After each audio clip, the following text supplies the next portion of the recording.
Selamat pagi dan salam sejahtera kepada semua penonton yang sedang bersama kami secara langsung. Topik kita pada hari ini sangat penting untuk kesihatan kita, iaitu carpal tunnel syndrome atau lebih dikenali dengan CTS. Untuk mengupas isu ini dengan lebih mendalam, hari ini kita bersama dengan pakar dalam bidang ini, iaitu Dr. Leong, pakar perunding ortopedik di Putra Medical Center. Sebelum kita bermula, saya ingin menjemput anda semua untuk meninggalkan sebarang soalan atau kemusykilan di ruangan komen. Jadi doktor, mungkin kita boleh mulakan dengan pengenalan ringkas tentang serba sedikitlah latar belakang doktor dan juga apa itu CTS ni. Bahaya ke kalau kita biar tanpa dirawat? Ya, carpal tunnel syndrome ni dia adalah disebabkan median nerve kita terhempit kat carpal tunnel di mana adalah di kelab lengan kita. Okey, apabila median nerve kita terhempit, maka kita ada tanda-tanda seperti kepas tangan, kepas jari. Yang selalunya yang carpal tunnel syndrome yang pesakit akan datang. Jika stage lewat sikit, apabila saraf median, okey, sudah menjadi teruk, dia mungkin akan menyebabkan otot-otot di tangan jadi merosot juga, akan menyebabkan tangan lemah. Okey doktor, apakah simptom awal CTS yang ramai orang tak sedar? Ya, selalunya dia akan mula-mula akan rasa kebas, especially kat ibu jari, index finger, middle finger dengan separuh ring finger. Okey, dia akan rasa kebas-kebas dulu. Ini yang tanda paling awal. Okey, kenapa tangan rasa kebas terutamanya pada waktu malam? Ya, selalunya waktu malam tu kita tangan stasis. Maksudnya kita tangan dalam keadaan satu posisi yang berpanjangan. Okey, kalau dalam keadaan berpanjangan, dalam keadaan yang tertekan, sama ada lipat depan atau lipat belakang, so dia menyebabkan tekanan di carpal tunnel kita tinggi. So yang ini akan menyebabkan tangan rasa kebas. Okey, CTS ni kan dia berlaku pada orang yang selalu macam terjadi dekat orang yang selalu buat kerja guna komputernya ke macam mana? Dia boleh berlaku di semua orang. Okay, yang risiko dia adalah bukan sebab pad komputer. Risiko dia ada disebabkan ke posisi tangan dalam keadaan yang ada tekanan di kelab lengan carpal tunnel sini secara berpanjangan. Okay, so ini menambahkan risiko untuk dapat carpal tunnel. So untuk mereka yang bekerja di depan komputer, selalu posisi tangan mereka yang ada tekanan kat carpal tunnel sini menyebabkan mereka lebih berisiko untuk mendapatkan carpal tunnel syndrome ni. Oh, okey. Kenapa CTS ni dia semakin kerap berlaku dalam kalangan orang muda sekarang ni? Nak kata berlaku kerap, statistiknya memang ada, tapi dia disebabkan yang apa yang saya kata tadi, sebab posisi tangan yang berpanjangan dalam satu posisi yang statik yang lama. So seperti main phone yang lama, kekal dalam posisi yang lama, dia menyebabkan ada radang kat kelang lengan, dan ini menyebabkan risiko dia dapat carpal tunnel. Okay, doktor. Kalau macam contoh, selalunya kita akan pegang telefon, main telefon terlalu lama kan. So, adakah penggunaan telefon bimbit yang secara berlebihan boleh menyebabkan CTS ni? Dia bukan salah handphone, bukan salah telefon bimbit. Dia adalah disebabkan posisi yang salah atau posisi yang tekanan tinggi kat kelang lengan ni dengan panjangan. Dia yang menyebabkan keadaan ni. Jika memainkan postur yang betul, sebabnya tak ada masalah. So, maksudnya kalau kata kita pegang telefon bimbit dalam keadaan yang lama, so tu dia akan efek jugalah. Jika dengan setiap 30 saat, 30 minit ada rehat, selalunya kiranya okey. Okey. Bagaimana kita nak bezakan sakit biasa dengan CTS ni? Sakit biasanya memang kamu rasa sakit, tapi yang CTS ni, carpal tunnel syndrome ni, dia terasa kebas. Okey, kebas, semut-semut. Okey, so yang ni adalah tanda-tanda dia. Sakit dia selalunya sakit otot atau sakit kat tulang. Itu benda yang lain. Okey.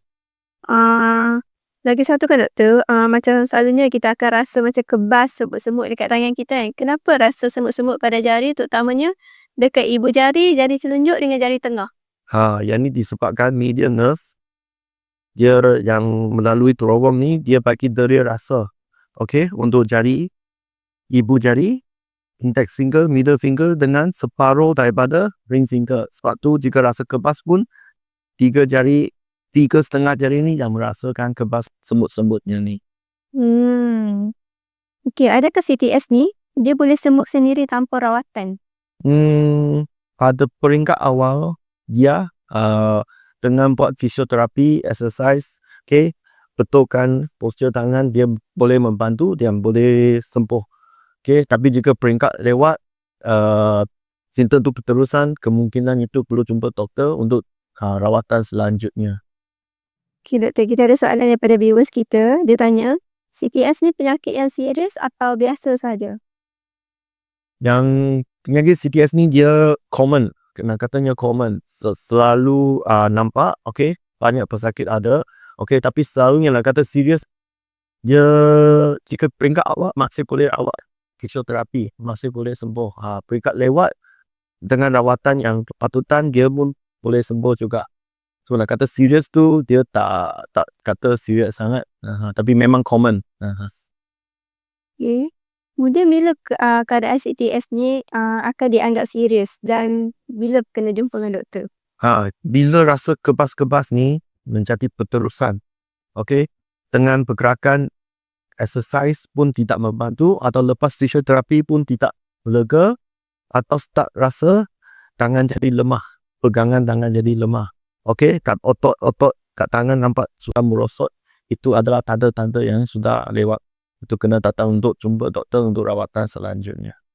Okay, CTS ni kan doktor, dia ada tak macam dia akan jadi mengikut faktor jantina ke?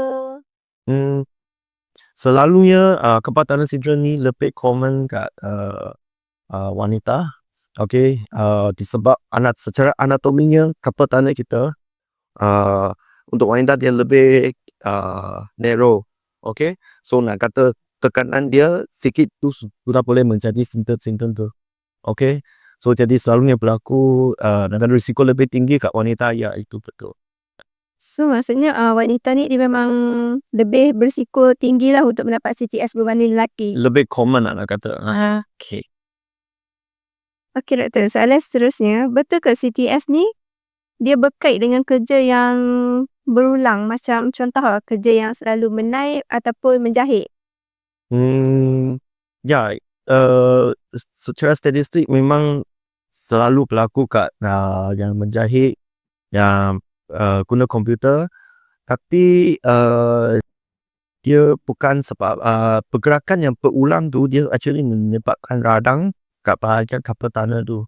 Okay, so yang radang ni menyebabkan pressure yang tinggi, tekanan yang tinggi, so menyebabkan dia lebih berisiko tinggi untuk mendapatkan kapal tanah ini. Okay, ni soalan daripada viewers kita doktor. Dia tanya, kalau selalu rasa kebas, kena operation tak ataupun boleh makan ubat? Yang rasa kebas tu berpanjangan, walaupun dengan exercise atau relax atau rehat pun tak melega, nasihat adalah berjumpa dengan doktor untuk siasatan lanjutan, tengok sama ada disebabkan oleh sebab apa. Okay, jika disebabkan kebas tanah, then kemungkinan perlu melakukan pembedahan. Okay doktor, macam contohlah kalau dalam satu situasi yang kita selalu angkat barang-barang yang berat, so adakah dia akan efek pada saraf kita, dan adakah mengangkat barang berat tu dia boleh menyebabkan CTS? Yang secara directly mengangkat benda berat dia tak menyebabkan kebas tanah sindrom. Okay, tapi yang kena mengangkat benda berat dia ada tekanan tu yang terletak kat kebas tanah tu ada risiko menyebabkan. So nak katanya directly tidak, tapi nak kata indirect ya, ada indirectly boleh menyebabkan. Ya doktor, soalan seterusnya daripada viewers kita cakap, doktor, saya bekerja banyak menggunakan komputer setiap hari. Adakah ini juga boleh menyebabkan CTS? Risiko tu memang ada, tapi jika boleh kita boleh cegah, okay, dengan tidak meletakkan tekanan ke atas kapal tanah kita di bahagian sini, okay, so kena rehat tangan kita, kena setiap 30 minit rehatkan tangan, buat exercise sikit, lepas tu sambung lagi kerja. Itu boleh mengurangkan risiko itu. Okey, jadi doktor, apakah rawatan awal untuk CTS sebelum kita macam mana sebelum nak kita sampai kepada last treatment iaitu pembedahan? Selalunya rawatan awal dia adalah kita kata RICE, RICE, okey, rehat, tinggikan tangan, okey. Lepas tu letak ice terapi, dia boleh kurangkan bengkak tu, okey. Dan boleh buat fisioterapi untuk exercise tangan untuk membantu legakan pada peringkat awal. Okey doktor, ada juga kan yang lagi satu sakit tu nama dia trigger fingers kan? So adakah CTS ni dia sama dengan trigger fingers tu? CTS ni dia sebab saraf median nerve terhembik, okey. Trigger finger tu dia adalah urat untuk pergerakan jari ni, dia melalui terowong yang sempit. Dia entiti lebih kurang sama, tapi yang carpal tunnel syndrome adalah saraf, yang trigger finger adalah tendon. So dia benda yang berlainan. So rawatan dia pun berbeza lah. Rawatan dia ikut tahap juga. So memang ada lainan sikit, okay. Tapi peringkat lewat tu memang dengan operation, ya. Okay. Ada yang tanya apa rawatan awal untuk trigger fingers tu doktor? Trigger finger, rawatan awal pun sama. Kena buat exercise, kita rujuk fisioterapi. So dia ada buat exercise untuk nak improvekan keadaan pergerakan tendon. Okey doktor, soalan seterusnya ni daripada viewers kita juga. Dia tanya kenapa simptom CTS kadang-kadang hilang sekejap kemudian dia datang semula? Ya, yang seperti saya kata mula-mula tadi, dia disebabkan saraf median kita tertekan, okey, ada tekanan. Sebab tu apabila kita rehatkan tangan, tekanan tu sudah dikurangkan di carpal tunnel, so maka simptom tu dia akan hilang. Okey, apabila kita buat kerja lagi, tekanan tu dia jadi naik balik, so dia akan jadi tekanan kat saraf tu akan rasa kebas balik. So yang itu benda kita kata dynamic, dia bukan dia ikut posisi, whether kamu buat kepanjangan ke tidak. Okay, jika peringkat lewat dan lain cerita. Okay, adakah pemakaian wrist brace membantu mengurangkan simptom CTS? Wrist brace sangat membantu, especially waktu kita pakai waktu malam. Sebab waktu malam kita tidur, kita tak tahu posisi tangan kita macam mana. Okey, kita mungkin lipat tangan dalam posisi yang berpanjangan. Dan ini menyebabkan tekanan yang sangat tinggi kat carpal tunnel kita. Dan ini akan memberi median nerve kita dalam keadaan tekanan. So yang dia akan menyebabkan carpal tunnel syndrome ni semakin teruk. Sebab tu night sprint, maksudnya kita letak sprint, waktu malam tu kita boleh mengekalkan posisi tangan kita dalam posisi yang betul, okey, untuk kurangkan risiko dapat carpal tunnel. Okay doktor, ni soalan daripada viewers kita yang bernama Faris. Dia cakap, saya rasa ada trigger finger tetapi macam waktu pagi je. Bila dah start buat kerja, dia masih ada okey. So apa nasihat doktor, pandangan doktor? Selalunya lepas bangun pagi, tendon ke urat ke dia masih keadaan bengkak. Sebab tu waktu kita gerak-gerak exercise sikit, okey, dia rasa lega. Maksudnya memang trigger finger tu memang ada. So tapi lepas gerak-gerak, tendon tu sudah surut bengkak, surut rasa sangkut tu tak ada. Okey. So ikut keadaan, jika keadaan tu menjadi semakin kerap atau semakin teruk, okey, atau sangkut yang tak boleh dibuka, dan maka nasihat adalah berjumpa dengan doktor, tengok sama ada perlu buat pembedahan ke tidak. Okey, macam tu. Kalau CTS ni tak dirawat doktor, apakah komplikasi jangka panjang? Jika CTS ni dia disebabkan saraf median ni yang terhembik. Okey. So saraf ni dia bagi dera rasa untuk jari, dia bagi pergerakan untuk sesetengah otot dalam tangan juga. Jika perpanjangan tidak rawat, okey, tangan kita ada otot yang in charge by median nerve, dia akan jadi merosot. Okey, akan jadi tangan jadi lemah.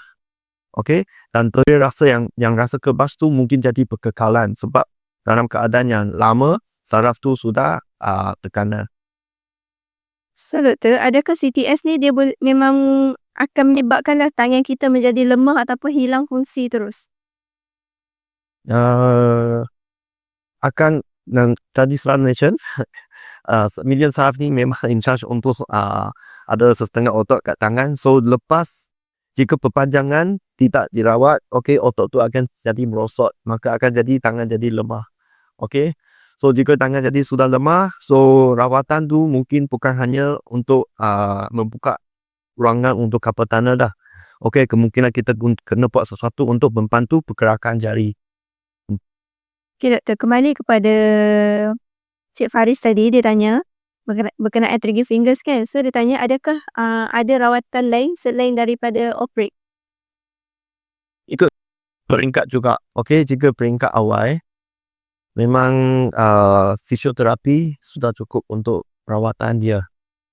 Tapi untuk peringkat yang lewat memang sudah severe, memang perlukan rawatan berpeledahan. So perlu mengikut keadaan pesakit dan peringkat penyakit tu di tahap berapa. Kebiasaannya akan ambil masa berapa lama tu? Berapa lama untuk progress dan Untuk pulih? Untuk pulih. Memang bergantung kepada pesakit, sebab setiap individu aktiviti dia berlainan. Kerana kerajinan untuk buat fisioterapi pun lain.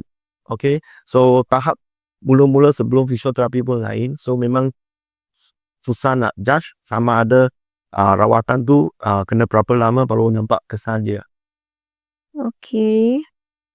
Kemudian doktor, berapa lama biasanya tempoh pemulihan selepas pembedahan CTS? Selalunya yang kebas tu lepas operation selalunya akan improve dalam 24 jam tu, terus rasa kebas tu akan improve lah.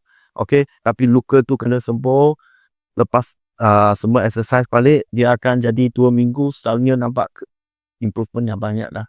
So Lepas operation, adakah dia perlu ada gaps masa lepas dia operate tu untuk macam dia nak angkat barang berat ke apa ke? Ya, perlu. Lepas operation kita ada kita memang ada parut lagi kat tangan. So memang dalam 2 minggu tu memang tidak disaran untuk buat kerja. So lepas 2 minggu kita akan tengok balik sama ada boleh start kerja ke macam mana. Selalunya 2 minggu adalah yang tempoh lepas operation. Serangan apa yang sesuai untuk kurangkan sakit CTS? Untuk peringkat awal selalunya kita sarankan untuk buat tendon nerve creating exercise. So kita kena buat exercise untuk bagi nerve tu creating dengan smooth. So dia akan membantu melegakan carpal tunnel syndrome ini. Macam tadi kan doktor cakap nak sembuhkan CTS ni, dia punya rawatan salah satunya melalui fisioterapi kan. Kemudian bagi doktor, adakah urutan atau fisioterapi ni memang sangat-sangat membantu untuk pesakit CTS ni? Ya, untuk peringkat awal memang kebanyakan pesakit lepas fisioterapi simptom tu memang hilang atau memang sudah improve. So kebanyakan pesakit memang improve pada peringkat awal. Jika peringkat lewat then itu lain cerita. Ada yang mungkin ambil masa panjang sikit untuk jadi lega. Ada yang memang tak lega, maka yang itu perlukan untuk rawatan selanjutnya seperti pembedahan. Doktor, macam mana kita nak cegah CTS ni dalam kehidupan seharian kita? Macam ada pantang larang ni ke, kita macam kena kurangkan angkat berat ke, macam mana ke? Yang penting adalah kita kurangkan tekanan kat gelanggang kita. Jika yang memang perlu kerja dengan komputer, elakkan tekanan directly kat sini secara berpanjangan. Sebab perpanjangan stasis dan perpanjangan tekanan tu ia akan menyebabkan carpal tunnel syndrome ni, tekanan tinggi dan menyebabkan carpal tunnel syndrome ini. Faham doktor. Seterusnya, postur tangan macam mana yang paling selamat lah kalau macam untuk pekerja-pekerja yang selalu menggunakan komputer ataupun yang kerap menjahit kan, dia letak tangan atas mesin tu juga. Elakkan daripada yang lurus macam ni kiranya so kita elakkan kena tonggak ke atas atau kena elakkan yang lipat ke bawah untuk masa yang berpanjangan. Okey, boleh tak CTS ni sembuh, doktor? Untuk peringkat awal, lepas fisioterapi memang boleh expect keadaan ni akan jadi sembuh, memang akan bagus. Okey. Kalau macam contoh dia skip fisioterapi tu, so proses untuk dia sembuh tu akan jadi lambat lagi lah. Sorry, ulang sekali. Kalau macam contoh dia skip fisioterapi, dia tak buat fisioterapi tu secara kerap, dia tak praktis kan. So maksudnya proses dia untuk sembuh tu lambat ataupun dia akan jadi lagi teruk. Memang kita nasihatkan pesakit untuk untuk fisioterapi, dan actually kebanyakan exercise boleh buat di rumah. Maksudnya apabila sudah diajar oleh fisioterapis, dia boleh sambung lagi exercise tu kat rumah. Memang kena rajin buat exercise, yang itu memang akan membantu keadaan kapal-tanah sendiri. Okay, doktor. Soalan seterusnya, adakah CTS ni dia boleh berlaku pada kedua-dua tangan secara serentak? Ya, boleh. Dia boleh berlaku kat dua-dua tangan. So contoh kalau macam orang yang ada CTS ni, kalau dia memandu kan, dia pegang steering tu, adakah dia akan terganggu juga? Terganggu maksudnya dari segi rasa kebas tu memang akan rasa kebas jika memang kapal-tanah sindrom. Kalau kata sudah peringkat lewat yang tangan jadi lemah tu, then memang akan mengganggu driving. Tapi nak katanya secara dia bukan benda yang terus ganggu, tak boleh membantu terus. Okay. Soalan seterusnya, doktor. Ni soalan daripada user kita. Dia tanya CTS ni boleh beri kesan tangan lemah tak? Sorry, ulang. CTS ni dia boleh memberi kesan kepada tangan lemah tak? Ya, boleh. Sebab median nerve ni dia ada in charge otot setengah otot kat atas tangan kita. Okay, so jika otot yang secara berterusan kapal-tanah sindrom ni tidak dirawat, okay, otot ni akan jadi merosot dan maka pegangan tangan akan jadi lemah. Okay, doktor. Soalan seterusnya, adakah orang yang macam tak kerja pejabat, macam contoh tak kerja yang menaik, menjahit semua ni kan, dia ada risiko untuk boleh kena CTS ni? Ya, memang ada risiko. Okay, dia secara pathophysiology dia ada disebabkan tekanan, okay, yang terhembik kat saraf median nerve kita. So apa-apa pergerakan atau tangan berada di posisi yang tidak bagus dan tekanan tinggi untuk kapal-tanah ni, memang ada risiko untuk dapat kapal-tanah sindrom. Okay, doktor. Adakah CTS ni dia berkait dengan penyakit yang lain? Contoh macam diabetes ke, dia ada kaitan tak? Untuk pesakit yang ada diabetes yang berpanjangan, okay, risiko untuk dapat kapal-tanah ni lebih tinggi. Sebab diabetes ni dia akan menyebabkan tisu-tisu kita jadi tebal. Okay, so bila kapal-tanah kita ada satu lapisan yang atas tu, yang tu jadi tebal, jadi ruang untuk kapal-tanah tu jadi semakin sempit. So sempit tu dia akan menyebabkan senang saja saraf median kita terhembik. Sebab tu dia lebih berisiko tinggi dalam pesakit yang ada kencing manis, diabetes mellitus. Okay, so kalau macam contoh dia kawal dia punya diabetes tu, so dia pun boleh elakkan risiko untuk kena CTS ni kan? Dia boleh kurangkan risiko. Tapi jika sudah diabetes mellitus tu memang sudah lama, so maka benda tu, komplikasi tu sudah berlaku, dan yang tu memang tak dapat dielakkan. Ya. Adakah CTS ni dia menyebabkan kita boleh rasa sakit hingga ke lengan ataupun bahu? Yang itu jika kapal-tanah sindrom dia memang berlaku kat hujung tangan sini saja. Okay, kecuali benda tu bukan hanya kapal-tanah. Okay, jika berlaku saraf terhembik kat tempat lain, dan mungkin sakit tu akan jadi lebih atas ke gelang lengan. So yang itu diagnosis dia bukan kapal-tanah sindrom dah. Dia mungkin menyebabkan dia kemungkinan saraf median juga, tapi dia kemungkinan tekan kat tempat lain. Ya. Okay, doktor, ni soalan daripada viewers kita. Dia tanya, apa simptom awal CTS yang ramai orang abaikan? yang kebas jari.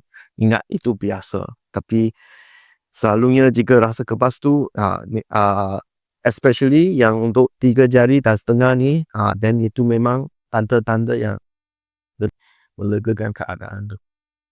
Okay, doktor. Ni soalan terakhir lah daripada viewers kita. Dia tanya kenapa saraf boleh terhimpit di pergelangan tangan?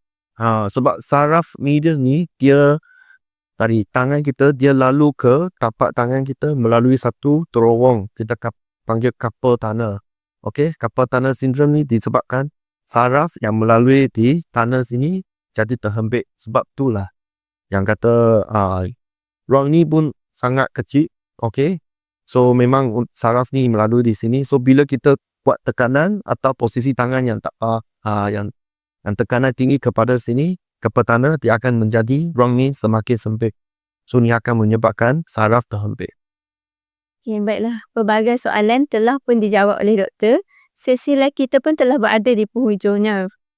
Sebelum akhiri sesi ini, mungkin doktor ada nasihat ataupun apa-apa pesanan lah yang penting kepada orang di luar sana untuk mengelakkan CKS ni daripada menjadi lebih teruk. Kena dengar signal daripada badan kita. Jika rasa kebas, okey, jumpa doktor awal-awal supaya boleh dapatkan rawatan awal untuk mengelakkan dia jadi perindak lewat. Okey. Okay, baiklah. Jangan lupa untuk tekan butang share dan kongsikan video live ni kepada rakan-rakan, keluarga dan orang di luar sana. Kita tak tahu, mungkin ada antara mereka yang sedang mencari jawapan atau memerlukan info kesihatan yang dikongsikan oleh Dr. Leong sebentar tadi. Semoga dengan sedikit perkongsian daripada anda, lebih ramai orang mendapat manfaat dan kesedaran tentang penjagaan kesihatan yang betul. Sekian, terima kasih.